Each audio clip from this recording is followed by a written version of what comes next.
नमस्कार दोस्तों, Shankar electronic channel में आप सभी को फिर से हार्दिक स्वागत करता हूं। दोस्तों, आप लोगों के बीच में हम लेकर आए हैं मेगा यूएसबी 160। दोस्तों, आज मैं इसके आउटपुट ट्रांसफार्मर के बारे में बताऊंगा कि इसके वायरिंग किस प्रकार से किया जाता है। तो दोस्तों, बिना देर किए चलते हैं आपको बताने के लिए कि यहाँ पे देखिए ये मीटर को हम ऑन कर चुके हैं और यहाँ पे देखिए डायोड का सिंबल दिखाई दे रहा है।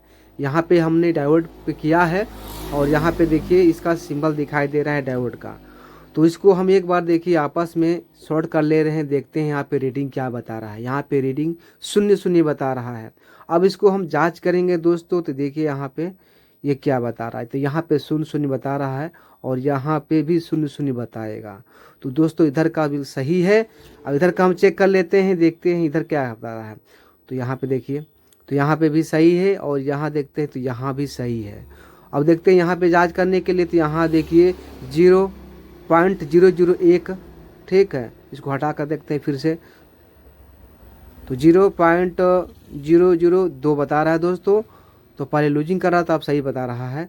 और यदि इसको हम ऐसे जांच करते हैं तो देखिए यहाँ पे 0.002, तो यहाँ पे भी वही आ रहा है। तो यहाँ पे भी वही आ रहा है। यहाँ पे देखते हैं, यहाँ पे बिल्कुल 0 बता रहा है, यहाँ पे 0 0 बता रहा है, यहाँ पे भी 0 0 बता रहा है। सिर्फ एक ही जो किनारा है वो अलग है थोड़ा इनसे। दोस्तों, अब देखिए दोस्तों, इसको हम जांच करते हैं कि शॉर्ट है कि सही है। देखिए यहाँ पे इसको हम ऐसे जांच करते हैं तो ये शॉर्ट नहीं है, ये भी शॉर्ट नहीं है और ये भी शॉर्ट नहीं है, ये भी शॉर्ट नहीं है, ये भी शॉर्ट नहीं है। तो इसको हम जांच कर लिए हैं, तो ये बिल्कुल सही है ट्रांसफार्मर। तो ट्रांसफार्मर ऐसे जांच किया जाता है दोस्तों। ट्रांसफार्मर जांच करने के लिए आपको बता दिया हूँ।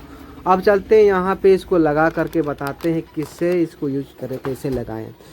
तो यहाँ पे इसको हम ऐसे रखते हैं। तो ये देखिए, जो इसका जो वायरिंग, जो स्पीकर के जो वायरिंग होती है, आप देख लीजिए इसमें, जो कि पहला है लाल, उसके बाद है हरा, उसके बाद है पीला, उसके बाद में काला। काला में ही चिपका हुआ है तो एक ग्राउंड में चला गया है, ठीक है। काला में चिपका हुआ एक तार जो कि ग्राउंड बॉडी में चला गया है। और दोस्तों, एक और वायर है देखिए यहाँ, ये देखिए जो कि नीला वायर है। अब मैं एक बार पीछे से आपको हिस्सा में दिखा देता हूँ कि इसका कौन कौन ये वायर है। ये तो स्पीकर का हो गया, देखिए उधर का देखिए, ये देखिए कॉमन हो गया। उसके बाद 4 ओम, उसके बाद 8 ओम, उसके बाद 6 ओम, ठीक है। उसके बाद देखिए कॉमन ये सब 70 वोल्टेज, उसके बाद 100 वोल्टेज। तो 100 वोल्टेज और 70 वोल्टेज दोनों जो तार है आपस में जुड़ा हुआ है, 70 वोल्ट और 100 वोल्टेज, ठीक है। तो ये कॉमन है देखिए। तो 70 वोल्ट 100 वोल्ट को अलग किया गया है। यही जो तार बता रहा था आपको, मैं आपको दिखा दे रहा हूँ। ये वाला तार जो कि यहाँ दोनों आपस में जुड़ा हुआ है और जो कॉमन है ये बॉडी से अटैच है। तो ये देखिए, अब तार कैसे हम जोड़ते हैं इस तार को बताता हूँ।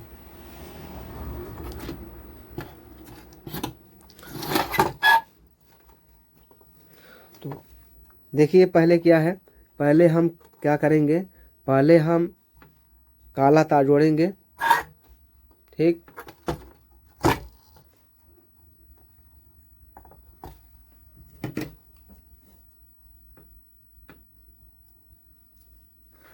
काला बार को हमने इसको जोड़ लिया है।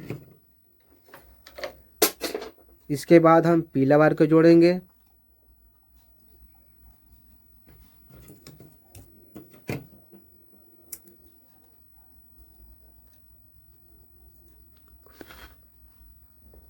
उसके बाद में हरा तार जोड़ेंगे।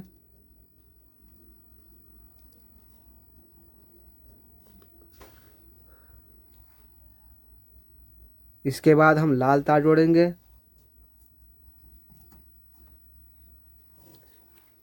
इसके बाद हम नीला तार जोड़ेंगे। देखिए,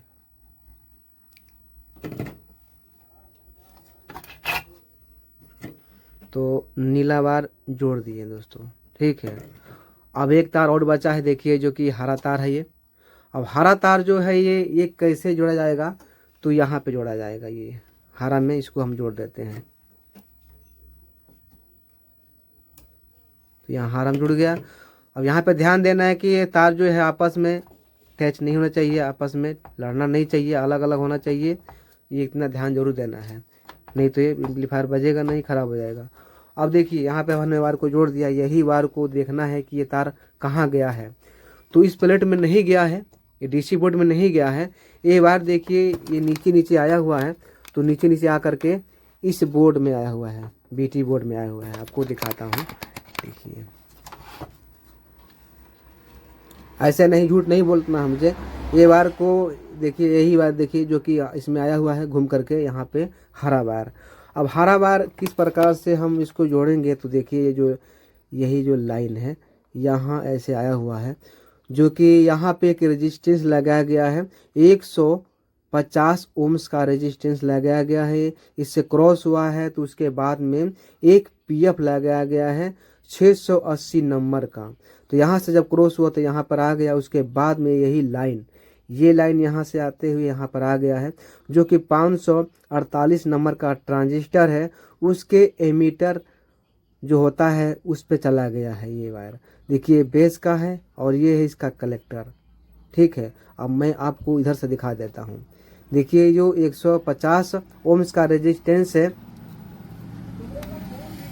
अब देखिए आपको मैं क्लियर कर देता हूँ ताकि आपको भी अच्छी तरह से दिखाई दे। तो यहाँ पे देखिए 150 ओम्स का रेजिस्टेंस यहाँ आया, लाइन जो कि यहाँ पे जुड़ा है, तो यहाँ उस जोड़ने के बाद क्रॉस हुआ तो यहाँ पर आ गया, यहाँ इसके बाद से ऐसे जुड़ गया है। उसके बाद ये क्रॉस हुआ तो इसके बाद में नीचे नीचे यहाँ पर आ गया है, ठीक है, नीचे नीचे यहाँ पर आ गया है। तो दोस्तों ये तो आप जान चुके हैं कि ऐसे इसमें वायरिंग आया हुआ है। अब दोस्तों आपको बताना चाहता हूँ,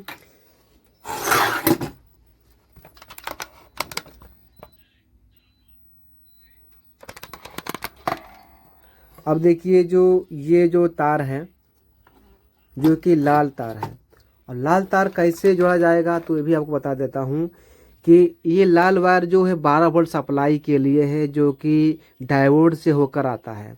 अब डायोड कहाँ इसके है, तो डायोड यहाँ पे लगा हुआ है, तो इसको मैं एक बार खोलकर आपको दिखा देता हूँ।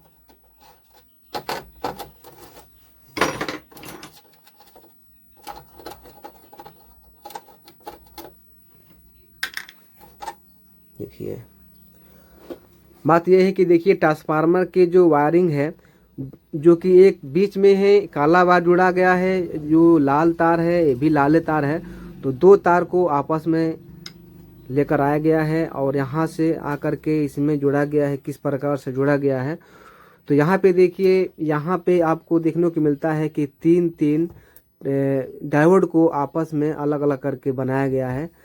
तो अलग अलग एक तीन हो गया, एक जोड़ा ये हो गया, तो एक इधर जोड़ा हो गया, अलग अलग करके बनाया गया ताकि ये इस पे लोड पर ख़राब ना हो। यदि हम सिंगल सिंगल लगा देते हैं तो ये लोड पर ख़राब हो जाएगा, इसलिए लगाया गया है कि ताकि मजबूत बना रहेगा, जल्दी ख़राब नहीं होगा।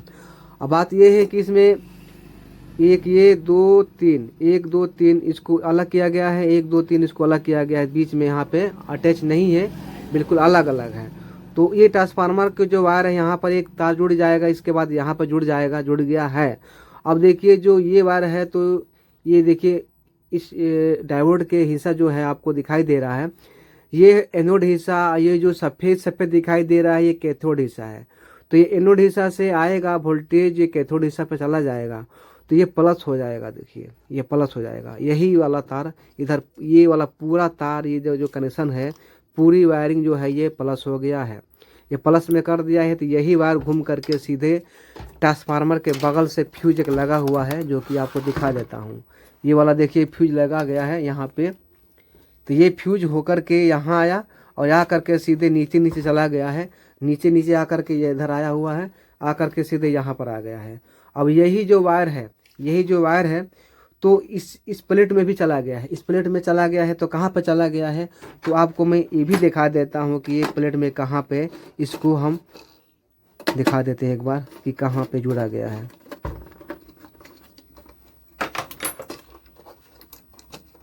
तो ये प्लस कंडेंसर पर जोड़ा गया है, आपको पहले बता देता हूँ। तो देखिए ये वाला, अब ये देखिए जो वायर घूम कर आया, ऐसे घूम कर आया तो यहाँ पर आ गया। अब आने के बाद में देखिए कैपेसिटर देखिए, जो कि ये माइनस सिरा दिखाई दे रहा है, माइनस सिरा दिखाई दे रहा है, कैपेसिटर के माइनस सिरा दिखाई दे रहा है, जो कि ये पूरी माइनस सिरा बना हुआ है। अब देखिए जो ये इसका जो बीच का इधर का हिस्सा है, जो कि ये वाला है, देखिए तो ये चारों ओर से माइनस हो गया है। जो दो कैपेसिटर लगाया गया है, दोनों का प्लस प्लस आपस में जोड़ा गया है, और एक कैपेसिटर ये भी है, इसका भी प्लस यहाँ पर जोड़ा गया है। तो यही प्लस यही तार जो है कि यहाँ पे ट्रांसफार्मर पे आया हुआ है। तो इसको क्या करेंगे, हम यहाँ पे जोड़ देते हैं।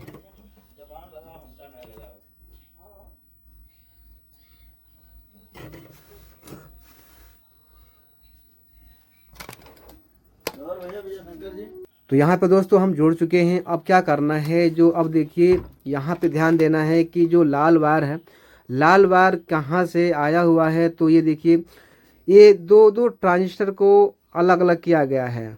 2 ट्रांजिस्टर अलग है इधर और 2 ट्रांजिस्टर इधर अलग अलग है, जो कि इधर अलग अलग बनाया गया है। 2 को अलग में एक में करके जोड़ा गया है, 2 ट्रांजिस्टर को एक में जोड़ा गया है। और ये जो ट्रांजिस्टर के जो वायरिंग जो किया गया है इसके कलेक्टर में जोड़ा गया है, जो कि यहाँ पे जो पेच कसा जाता है, नट बोल्ट कसा जाता है, उसमें जोड़ा गया है। यहाँ पे भी ऐसे ही है, तो यहाँ पे भी ऐसे ही रहेगा। अब क्या करेंगे, इस तार को हम यहाँ पे हम जोड़ लेते हैं।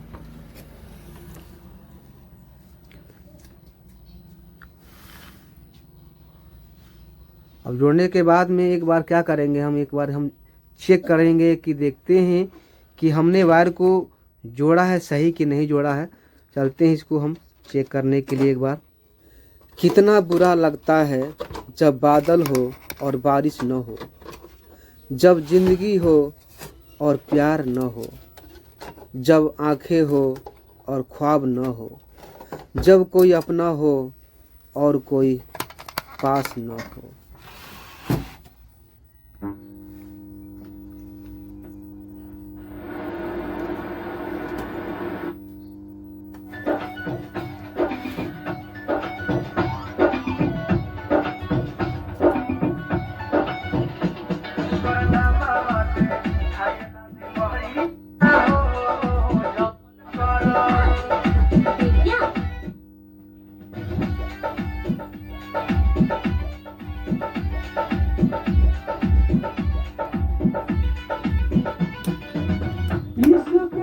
तो दोस्तों आप देख चुके हैं कि ये एम्पलीफायर बिल्कुल अच्छी तरह से बज रहा है, इसमें कोई कमी नहीं है।